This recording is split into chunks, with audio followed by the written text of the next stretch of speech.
It's InfoWars Nightly News. Be sure and check the website, InfoWarsNews.com and PrisonPlanet.tv/news.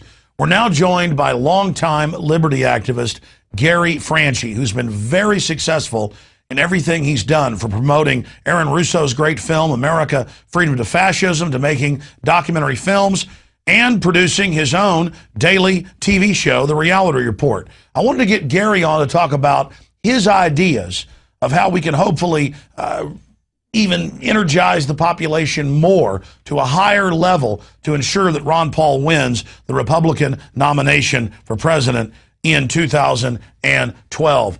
Gary, great to have you here with us, my friend. Alex, thanks for having me on this new format. Congratulations. Well, thank you. Congratulations on the work you've been doing as well. Liberty is rising, and tyranny is certainly freaking out about it. And later I've got a question about Illinois, because you're up there with the 75 years the guy's facing because he dared film the police in public. But first, this hoax that Ron Paul can't win, even though he's a top-tier candidate in the top three in every poll, every straw poll. What's your view on that? Is the hoax successful?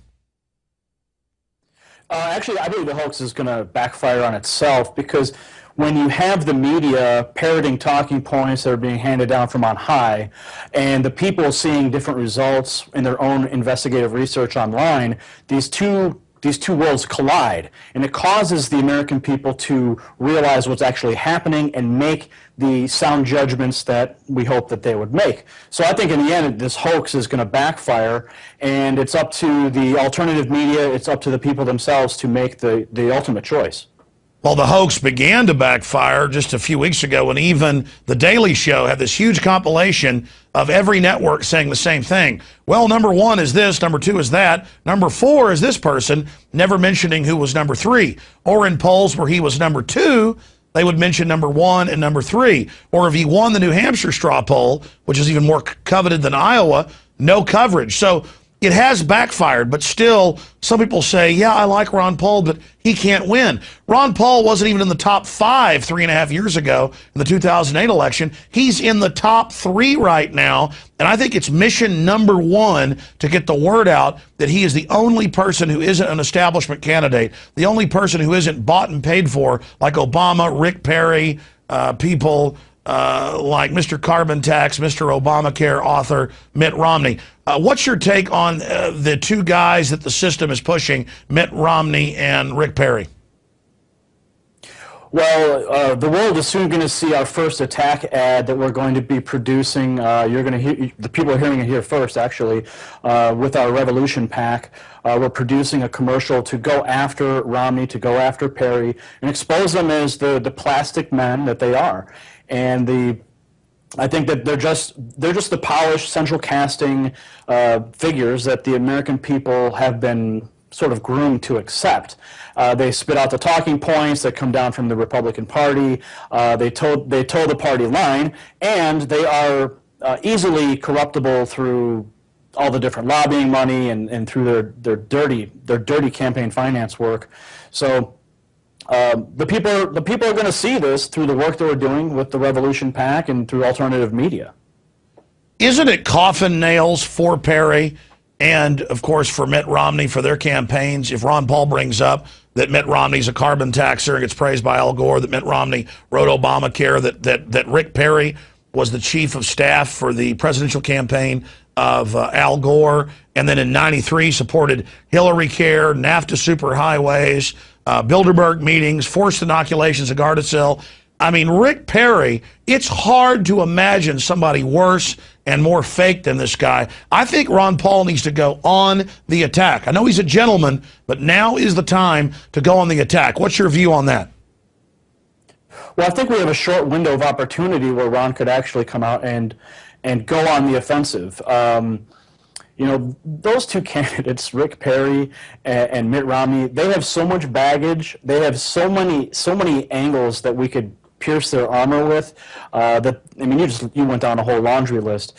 Ron Paul, I believe he should go on the attack, but there's two schools of thought. You know, taking the high road, and then there's people that can go on the offensive, like we can, through different media outlets, through different PACs and organizations. We can do the dirty work and the heavy lifting that Ron Paul just can't do. Well, I agree with that at a certain point, but when I had Ron Paul on the radio a few days ago, he said, look, I want their agenda and policies to speak for themselves. But I said, Congressman, respectfully, the public doesn't know. They think it's a joke that these guys are big carbon taxers and socialist Hillary care lovers. You need to get the word out. And he said, well, I do see your point. And so I think it's important for Ron Paul himself to come out against these guys. And when Ron Paul finally agreed with me was when I said, look at Rick Perry coming out and saying he's now against the Federal Reserve.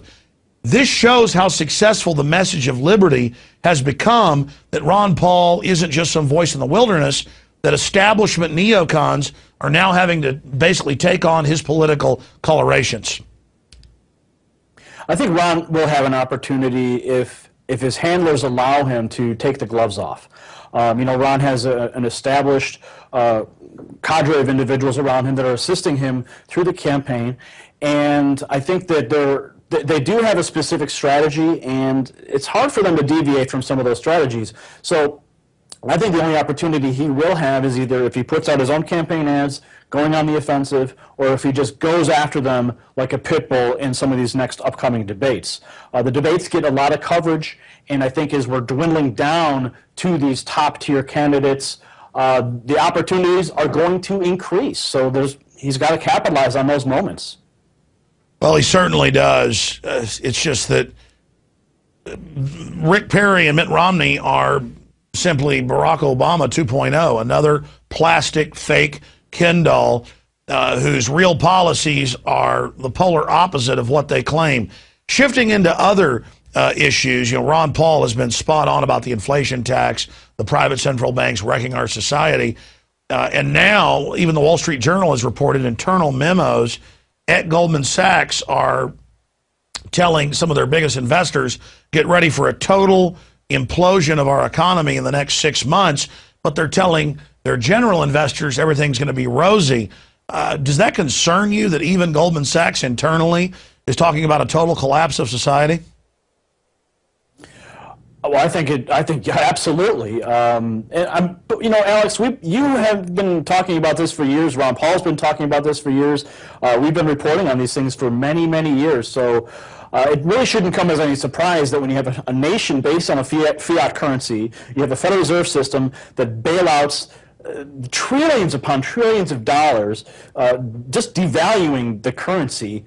But there are results. There are results that occur based on those decisions, and collapse is one of them. So it's up to the American people to brace for impact as we move into this fallout that's going to happen from these decisions. Gary, I agree with you, and I think it's absolutely central, something that Ron Paul's talked a lot about when I gave a speech with him 6 years ago outside Austin in Bastrop. He made the point that when they implode the global system because of the derivatives time bomb, this impossible to pay back fraudulent Ponzi scheme black hole, that the system that has engineered the crisis is going to pose as a savior, and that it was essential to expose that they were the authors of all of the economic and political pain that we're going through, or they will pose as the saviors and get even more power out of it. In closing, I want to get your take on a story that's gotten international attention. A 41-year-old mechanic who filmed police in public. He has now been charged and is facing life in prison for taping the police.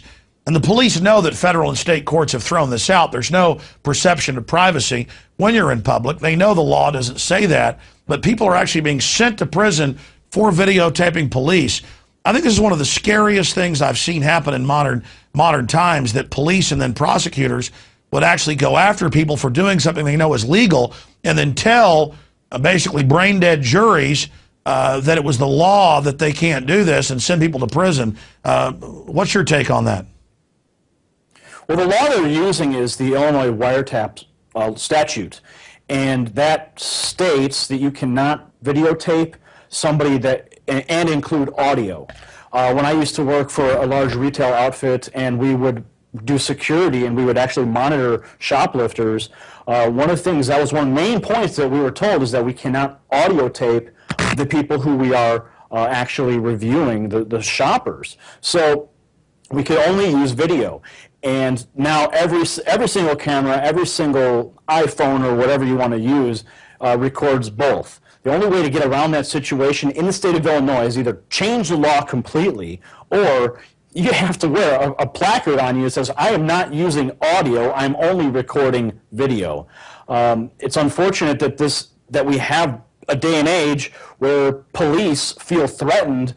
These are the people who are tasked to protect and serve us, and if we're not able to hold them accountable, if we're not able to record their civic duties and hold them accountable for it, then this nation is lost. So we have to attack the situation on multiple fronts by raising awareness for this statute itself that needs to be reversed. We also need to raise awareness that the police, if they're going to put cameras on us in every street corner, at every red light station, and on the dashboards of every police cruiser, if they're going to put cameras on us, then we have the equal right to put cameras on them in the same exact capacity. Well, Gary, so it's up to the American people to step up and fight this. Well, Gary, that's my point, is that according to the court rulings, I understand they're saying it's the law, but the truth is, in a private business, you can record audio and video. They're just claiming you don't have this right. And just like police have squad car videos and then audio mics on their ties or on their shirt, there's no perception of privacy. Wiretapping is going and tapping into somebody's phone line, or wiretapping is planting recording devices in somebody's house where there's privacy. And that's why it's being thrown out of court. But it's really a scary phenomenon. Well, Gary, thank you so much. Thank you so much for joining us tonight. Go ahead and make your point. I was just going to say they're misapplying the law by stating that the wiretapping is being done through a camera with a microphone, and you just stated that it has to be done through a telephone of some sort. Exactly. That's what's scary about this, is that they know the courts have been throwing this out for years, with 12 states trying this, and the system doesn't care. They just keep going and going and going. Well, folks can find out more at your different websites. Tell us about the reality report briefly, and then also the new political PAC you've set up to try to run ads nationally going after those that are demonizing Ron Paul. Reality Report, we put out a weekly show, and we try to cover some of the hot button current events issues and give people solutions to act on those issues. RealityReport.tv is the website for that. And the Revolution PAC is a super PAC that we organize with leading scholars, authors, and activists such as Tom Woods. And our focus is on raising funds so that we can put out high-quality professional commercial advertisements to support Ron Paul. And the beautiful thing about our super PAC is that we can accept unlimited donations. There's no cap on how much an individual, corporation, or organization can donate to us. So we have a great opportunity to raise literally millions upon millions of dollars from wealthy individuals. So we hope that people out there will seek us out, go to revolutionpac.com, and support our efforts to get Ron Paul into the White House. Well, Gary Franchi, you're definitely a man in the arena, and great luck. Go with God when it comes to going after Rick Perry and Mitt Romney with their real records. Thank you so much, Gary, for joining us.